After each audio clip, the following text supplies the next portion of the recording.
जय जगन्नाथ सांग मैंने आम आम sweet home stay freshen up हो तिरुमाला अभिमुखे बाहरिलु कहीं तिरुमाला रे हजबैंड को कलिग कर मैरेज सेरेमनी अटेंड कर भगवान बालाजी को भी दर्शन कर तेणु तिरुमाला जीवाई हेले आमको यही रास्ता दे जीवाई पड़ो।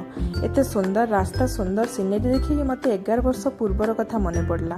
11 वर्ष पूर्वर मु मोर 2 वर्ष स्टडी टाइम ये तिरुपति बीतई आबेका तिरुपति आबेका तिरुपति भितर आकाश पाताल फरक बहुत डेभलप तिरुपति एबे ये हूँ से गेट जो गेट को क्रॉस कला परे आमको जीवाई सुजोग मिल भगवान बालाजी को दर्शन करने केते सुंदर महाराजा गरुड़ ये ठिया होती बहुत भल लगे देखिकी ते बढ़िया सिनेरी बहुत ही सुंदर लगु थाए।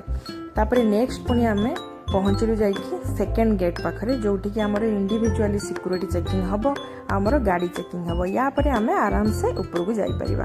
केते सुंदर पहाड़ यही पहाड़ रे ही भगवान बालाजी अवस्थापित होती।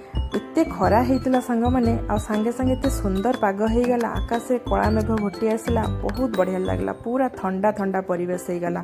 भगवान बालाजी होचंती प्रत्यक्ष भगवान तांको जहाँ मागिले से आपणकर विश फुलफिल करेंगे। तेणु जो मैंने तिरुपति केबे आसी नांती थरे आसंतु भगवान को दर्शन करके जातु बहुत ही भल लगिवो।